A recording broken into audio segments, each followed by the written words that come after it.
What's up, my pilots? Angryponcho here. Welcome back, or welcome to, I guess it is welcome back to Let's Play Spyro the Dragon. Again. Some of you are probably thinking, it's deja vu all over again.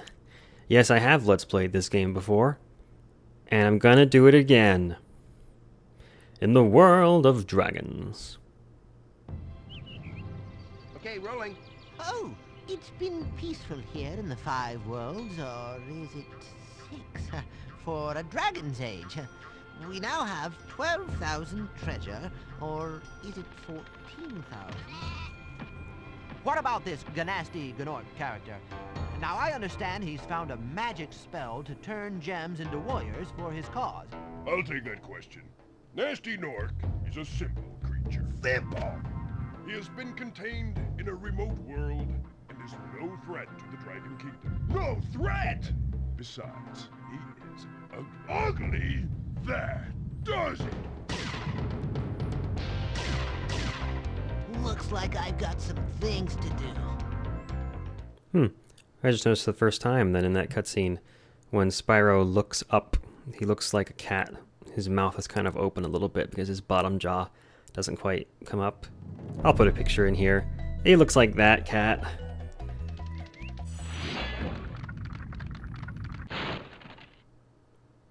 Thank you for releasing me, Spyro. Free 10 dragons in the artisan world. Then find the balloonist. He'll transport you to the next world. What about Nasty Nork?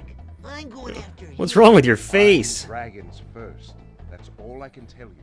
Something's wrong with Spyro's eyes in that cutscene. I don't know what. Oh no. It's probably because I'm playing on a hacked PlayStation and I'm playing at 4 times normal resolution. So yeah. I'm playing Spyro again. Because, you know, why the fuck not? It's been so long since I did the first Spyro Let's Play that I think that there'll be a noticeable difference in quality between the videos. Not only in the quality of the footage, but also in the commentary. Where's Nasty Nork? I'll torch him. Keep your horns on, Spyro! You have much to learn first. Do you know what the dragonfly following you is doing? His name is Sparks, and he's helping and protecting you. Keep an eye on him and see what I mean. He sounded like someone doing a Yoda voice, but in a lower pitch. Oh, so yeah, we're sort of playing Spyro again. I love this game. This is probably the game I've replayed the most times. And so it makes sense that this will be the first game that I'll play more than once. I was thinking about it. It's like, you know, you play video games more than once. A lot of media you enjoy more than once. I'd say almost all of it. You read books more than once. You watch movies more than once. Why not play a game more than once? Why not do it? Let's play more than once. Cool Flash, do that again. The artisan's boss is through a portal in the Dragon Mouth.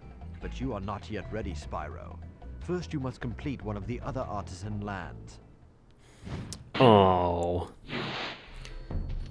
Hero's Quest. Not ready. Yeah, so fun times for everyone. This was my favorite game as a child, as anybody who's been subscribed to me for any period would probably already know. It's the first one I mention anytime someone asks me what my favorite game was from back in the day, or from, you know, just in general. This is an easy option. It's an easy answer. Hey, Spyro, press the jump button twice to glide. And don't be afraid. Afraid? Of what? Falling from high mountain peaks? Plummeting into prehistoric glaciers? Oh, that. Why am I Let's Playing it now, you might ask? Well, as opposed, you know, because we're in the middle of 999 still, which I assure you is coming. It's obviously, we're going to be doing 999 for a while. It's going to have like 50 videos or so, I'd estimate at this point. We're only like 6 or 7 in right now. And the reason that 999 is coming out a little bit more slowly than the other series, like Void Expanse is more often, The Room we did in a week, and now Spyro is probably going to come out for like 5 days in a row. Spoilers. Is because it's just, The Room is, or not The Room, 999 is much harder to make videos for than either Spyro or The Room. I think I mentioned this when I talked about The Room at the end, as I needed a game I could play in a week and upload for a week, or play in a night and upload for a week. And that's what I need with Spyro as well. I have a busy, busy life now. I used to say that back in college, but now it's actually true. When you're a college student, you don't realize how much free time you've got. So for those of you who are in college or, heaven forbid, in high school or younger, you have to realize you have so much free time right now. You need to be doing things. Read books, play video games, do the things that adults don't have time to do anymore because they have to spend 50 hours a week at their job.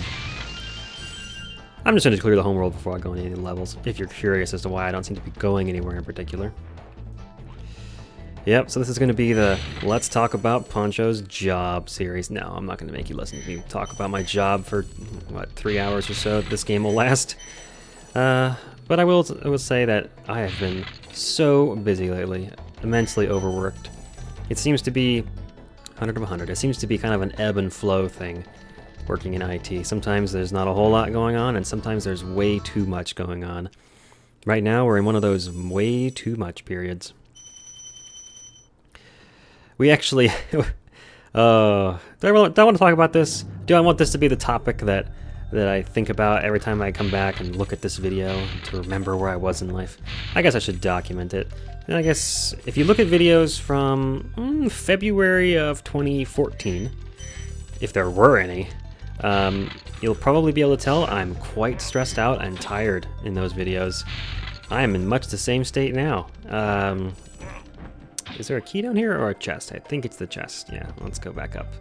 Sorry, Mr. Dragon Friend. I'll come back for you later when I get that chest. Because back in February of 2014, and as it happens, February of this year as well, 2016, I'm so freaking busy. It's the same kind of thing. It's the same kind of project at work where we're doing a DCT, and oh, I didn't quite get all of them. I saw a speedrunner get all of those, and I wanted to try it myself.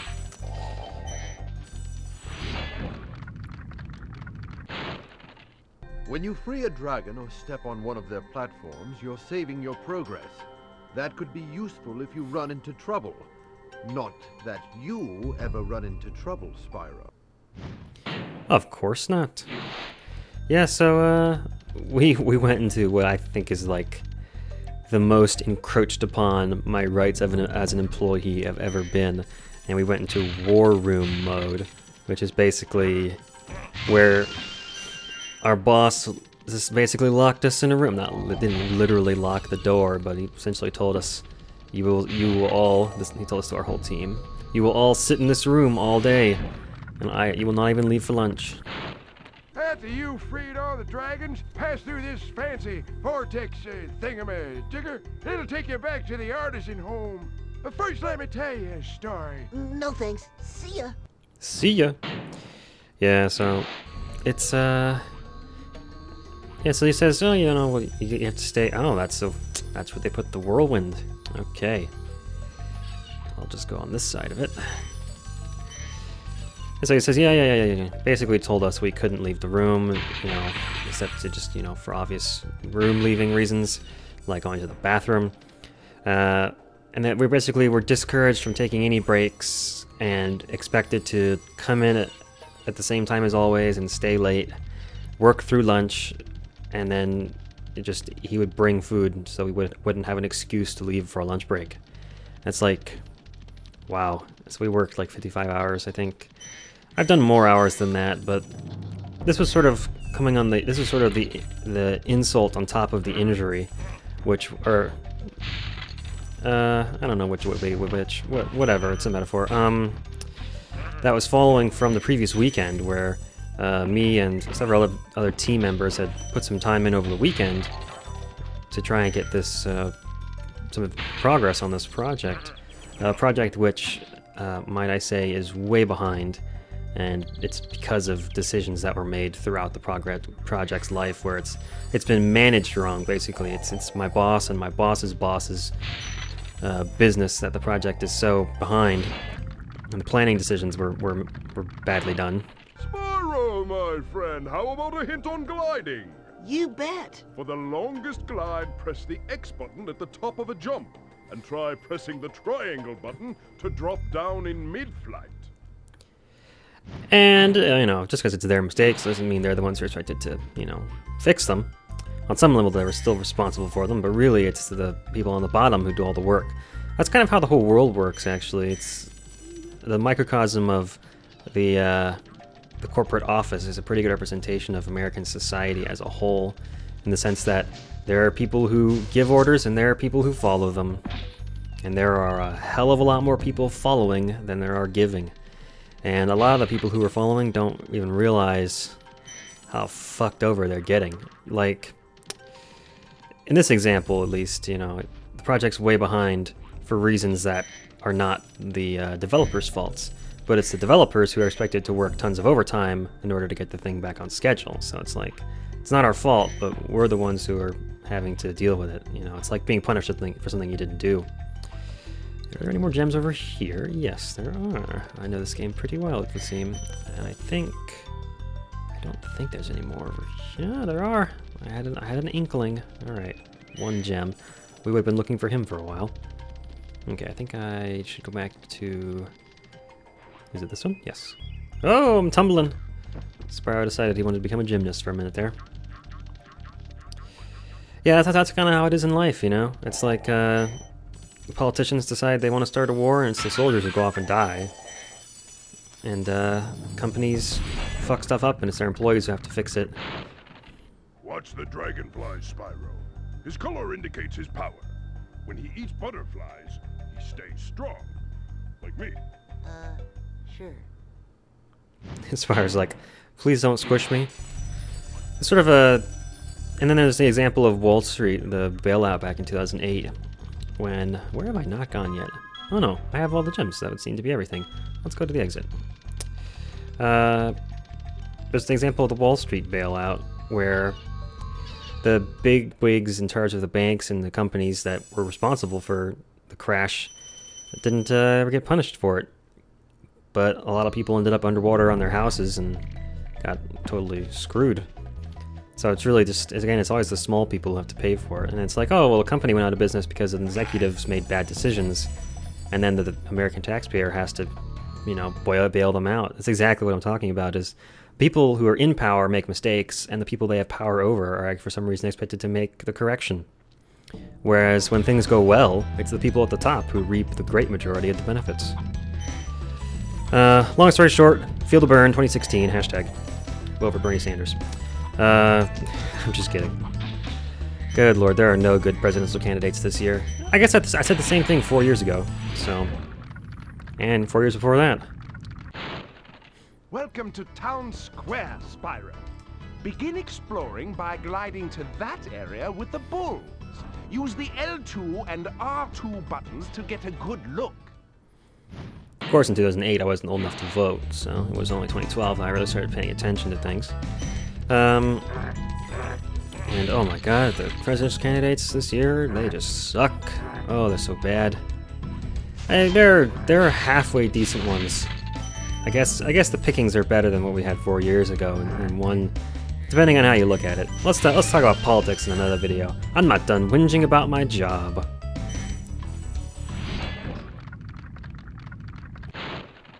Thanks, Spyro. I had the worst itch on the tip of my wing. Oh, did you know that you get your longest glides by pressing X at the very top of your jump? Thank you, Delvin. Maybe I'm old-fashioned, but... I mean, maybe it's the way I was raised, but I've always felt that respect is really important, and that for any relationship to be successful, there needs to be mutual respect. Be it between a husband and wife, friends, coworkers, a boss and his employees, government and its people. There needs to be a sense of mutual respect for relationships to be productive and useful. And I don't feel like my boss has any respect for the people who work for him.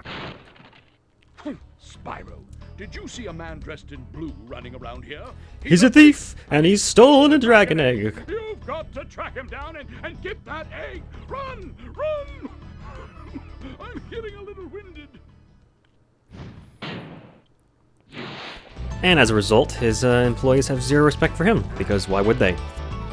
A lot of people from previous generations seem to think that just because you're old, you automatically deserve people's respect. No.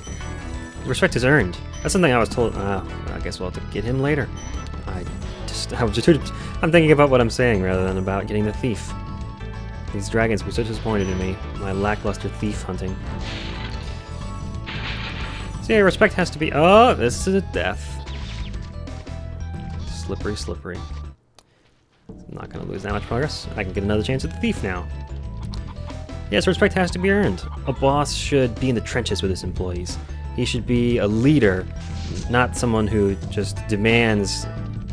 He wouldn't, like, one of the great qualities of a good leader is that they would never ask their followers to do anything that they wouldn't be willing to do themselves.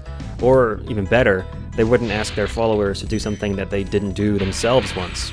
So the best leader is someone who's gone up through the ranks and remembers what it's like to be on the bottom rung. Too many people forget. Thank you for releasing me. That's something that could be very well applied to parenting, too. A lot of parents forget what it's like to be a kid, or what it's like to be a teenager. That seems like all the gems to me. Oh, crashing sound. 200. Nice. Let's get out of here.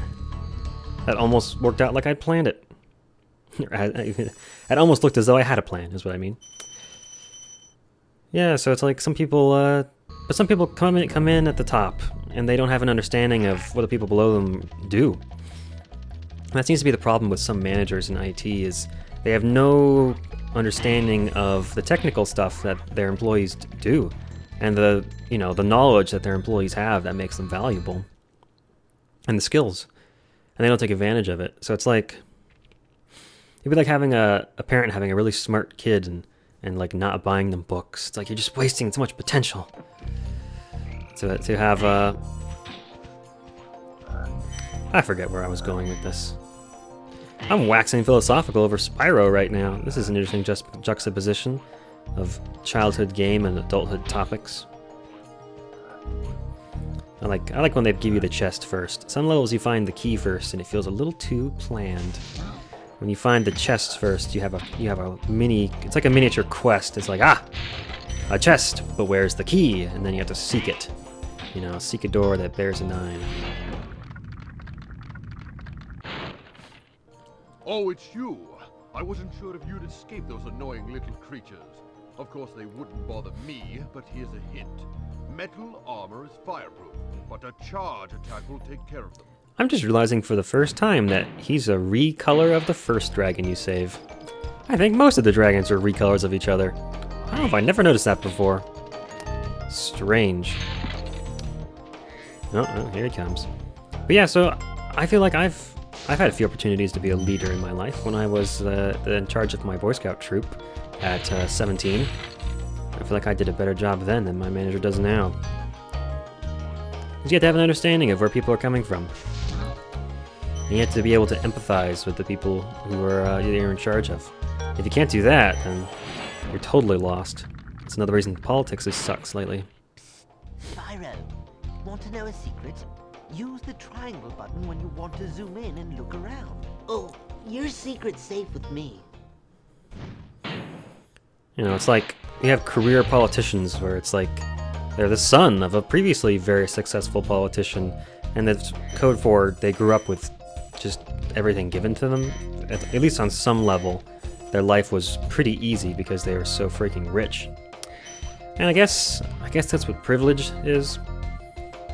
I don't like a whole lot of the privilege arguments because it sort of disregards people's individual experiences. But I will say that, on the whole, people who have money definitely have an advantage. I don't think there's any arguing with that. Ooh, one of the bodies from the guys I charged back there almost got in between me and my flame on that fat one. That would have been bad. Would have taken a hit. Yeah, so it's like, how can somebody who's not self-made understand the struggles of someone who's trying to make themselves? I